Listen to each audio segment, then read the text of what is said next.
ফরাসি পর্যটক বার্নিয়ের 1620 সালে ফ্রান্সে জন্মগ্রহণ করেন। তার পিতামাতা কৃষক ছিলেন। শৈশবকাল থেকে তার ভ্রমণ বিষয়ে তার আগ্রহ ছিল। 1658 সালে তিনি ভারতে আসেন। বার্নিয়ের যখন ভারতে আসেন তখন ভারতের ইতিহাসের যুগসন্ধিক্ষণ। সম্রাট শাহজাহান অসুস্থ এবং সিংহাসন দখল নিয়ে তার পুত্রদের মধ্যে যুদ্ধবিগ্রহ চলছে। বার্নিয়ের 1670 সাল পর্যন্ত ভারতে অবস্থান করেন। এরপর তিনি নিজ দেশে ফিরে যান। তিনি মুঘল সম্রাট ঔরঙ্গজেবের ব্যক্তিগত চিকিৎসক ছিলেন।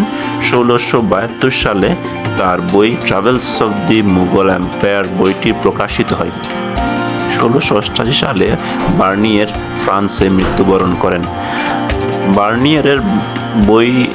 বার্নিয়েরের বই travels of the Mughal empire, এই বইটির উপর ভিত্তি করে বিনয় ঘোষ এই বইটির একটি অংশের উপর ভিত্তি করে বিনয় ঘোষ তার বাদশাহী আমল বইটি রচনা করেন। আজকের এই অংশে আমরা বার্নিয়ের মুঘল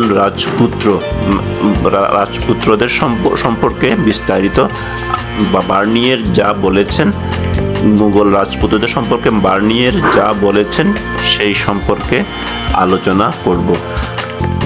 মুঘল বাদশাহ শাহজাহানের জ্যেষ্ঠ পুত্রের নাম হলো দারা, দ্বিতীয় পুত্রের নাম সুজা, তৃতীয় পুত্র ঔরঙ্গজেব, কনিষ্ঠ পুত্র মুরাদ।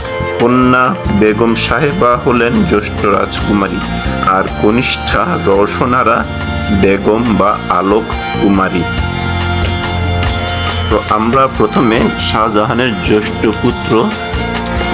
পুত্র দারার কথা বলবো। শাহজাহানের জ্যেষ্ঠ পুত্র দারার যথেষ্ট সদ্গুণ ছিল। কথাবার্তায়, আলাপ আলোচনায় তার মতন ভদ্র শিষ্ট আর কোনো রাজকুমার ছিল কিনা সন্দেহ, কিন্তু নিজের সম্পর্কে তিনি অত্যন্ত বেশি উচ্চ ধারণা করতেন। তিনি ভাবতেন তার মতন বুদ্ধিমান ব্যক্তি আশেপাশে আর কেউ নেই, এবং এই বিষয়ে কারো সঙ্গে যে সলা পরামর্শ করা যেতে পারে তা তিনি মনে করতেন না। তার এই হামবরা মনোভাবের জন্যই তাকে কেউ উপদেশ বা পরামর্শ দেওয়ার সাহস করত না। এইভাবে তিনি তার অন্তরঙ্গ বন্ধুদের কাছে পর্যন্ত অপ্রীতিভাজন হয়ে উঠেছিলেন। সিংহাসন লোভে তার ভাইদের গোপন চক্রান্তের কথা তার বন্ধু বান্ধবদের মধ্যে অনেকে জানলেও তার এই উদ্ধত স্বভাবের জন্য কেউ তাকে কিছু জানাতে সাহস করেনি। আত্মম্বরিতা শুধু তার চরিত্রের প্রধান দোষ নয়, তিনি অত্যন্ত বদ স্বভাবের ছিলেন। হঠাৎ ক্ষিপ্ত হয়ে তিনি যাকে যা খুশি করতে এতটুকু ইতস্তত করতেন না। ওমরাওদেরও কথায় কথায় তিনি সকলকে অপমান করেন, গালাগাল করেন। যদিও ক্রোধ তার স্ফুলিঙ্গের মতো দপ করে জ্বলে উঠে, খপ করে নিভে যায়। মুসলমান হিসেবে তিনি নিজ ধর্মের ক্রিয়াকর্ম সবই করতেন, কিন্তু ব্যক্তিগত জীবনে তার কোনো ধর্মীয় গোঁড়ামি ছিল না। হিন্দুদের সঙ্গে হিন্দুর মতন মিশতেন, খ্রিস্টানদের সঙ্গে খ্রিস্টানের মতন। তার আশেপাশে সবসময় হিন্দু পণ্ডিত ও শাস্ত্রকাররা থাকতেন এবং তাদের বৃত্তি দানে তিনি কার্পণ্য করতেন না। এ কারণে অনেকে তাকে কাফের মনে করত। একদল লোক বলতেন যে দারা কোনো ধর্মে বিশ্বাস করেন না, সব ধর্মের প্রতি তার কেবল কৌতূহল বশে আগ্রহ দেখান এবং মজা করার জন্য সকলের সঙ্গে মেশেন। কেউ বলেন যে সবটাই হলো তার রাজনৈতিক উদ্দেশ্য হাসিলের হাতিয়ার, এবং এমনকি তিনি সুবিধা মতো হিন্দু প্রীতি ও খ্রিস্টান প্রীতিও দেখান। গোলন্দাজ বাহিনীতে খ্রিস্টানদের সংখ্যা যেহেতু বেশি ছিল, তখন তিনি খ্রিস্টানদের সাথে সৌহার্দ্য বজায় রাখতেন, কারণ তাতে সামরিক বিষয়ে সাহায্য নিশ্চিত থাকা যেত। হিন্দু প্রীতি দেখাতেন দেশীয় নৃপ্রীতির সাথে, যারা অধিকাংশই হিন্দু, এবং রাষ্ট্রীয় ষড়যন্ত্রে বা বিদ্রোহে যাদের প্রত্যক্ষ ও পরোক্ষ সাহায্য অবশ্যই প্রয়োজন। কিন্তু তাহলেও দারার এই ধর্মীয় উদারতার কৌশল খুব বেশি কাজে লাগেনি এবং তার কোনো উদ্দেশ্য চরিতার্থ হয়নি। পরন্তু তার ছোট ভাই ঔরঙ্গজেব তার এই ভণ্ডামি সুযোগ নিয়ে তাকে কাফের ও ধর্মদ্রোহী শাসক প্রতিপন্ন করে তার শিরোচ্ছেদ করতে পেরেছেন স্বচ্ছন্দে।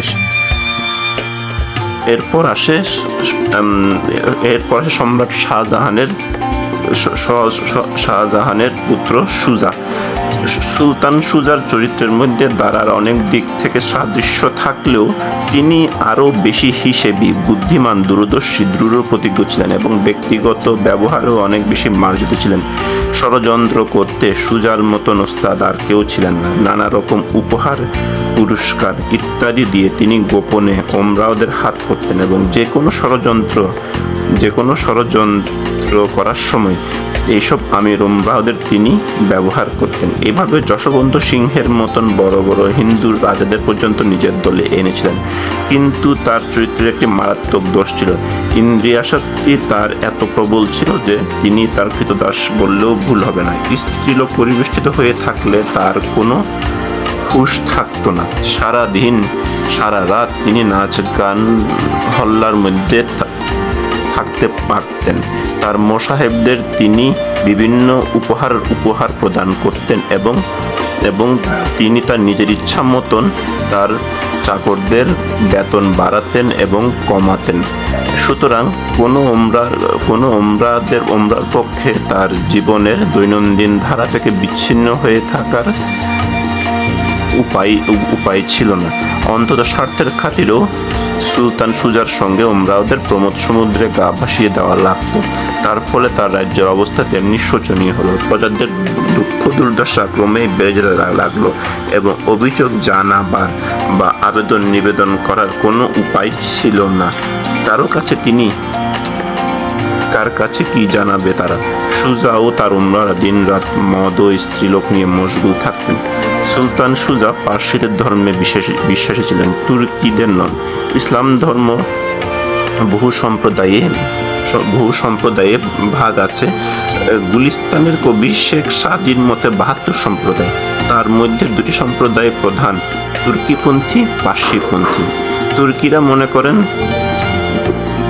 মনে করেন তারাই মোহাম্মদের প্রকৃত বংশধর এবং পার্সিরা বিধর্মী কাফের।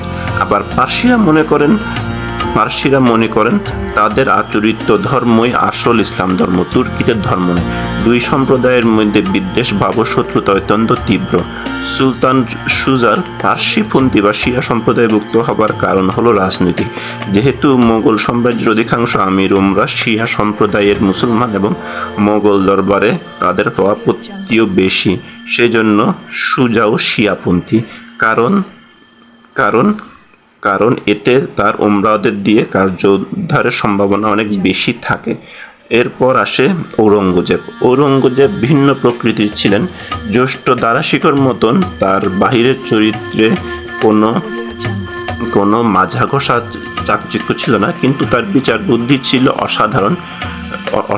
বন্ধু বান্ধব আমলা নির্বাচনে তিনি অত্যন্ত হুঁশিয়ার ছিলেন। এমন কাউকে তিনি নির্বাচন করতেন না যার দ্বারা তার স্বার্থসিদ্ধি হওয়ার কোনো সম্ভাবনা নেই। সেইভাবে তিনি পদমর্যাদা, পুরস্কার আদি বিতরণ করতেন। কতবার যে তিনি রাজদরবারে এবং ভাইদের কাছে ধন দৌলতের প্রতি তার ব্যক্তিগত বিতরাগ ও বৈরাগ্য দান করেছেন এবং গোপনে সিংহাসন অধিকারে ষড়যন্ত্র করেছেন তার ঠিক নেই। ছলা কলা কূটবুদ্ধিতে তার প্রতিবন্ধী কেউ ছিলেন না। যখন তিনি দাক্ষিণাত্য সুবেদার ছিলেন তখনও তিনি সকলের কাছে বলতেন, প্রাদেশিক সুবেদারিতে তিনি খুশি নন, তার মন চাই ফকির হতে, দরবেশ হতে। সুবাদারির রকমারি তার পোষায় না,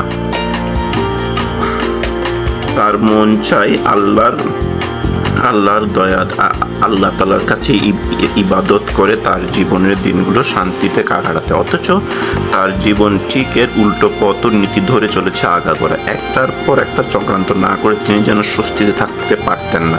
কিন্তু তার সেই চক্রান্তের উপরে এমন একটা বৈরাগ্যর মুখোশ লাগানো থাকতো যে একমাত্র দারা ছাড়া বোধহয় আর কেউ তার ভয়ঙ্কর দুরভিসন্ধির কথা জানতেন না। বাইরের বেশটা ফকির দরবেশের আল্লাহ খাল্লা, ভিতরের মনটা কুচক্রি মতলববাজের।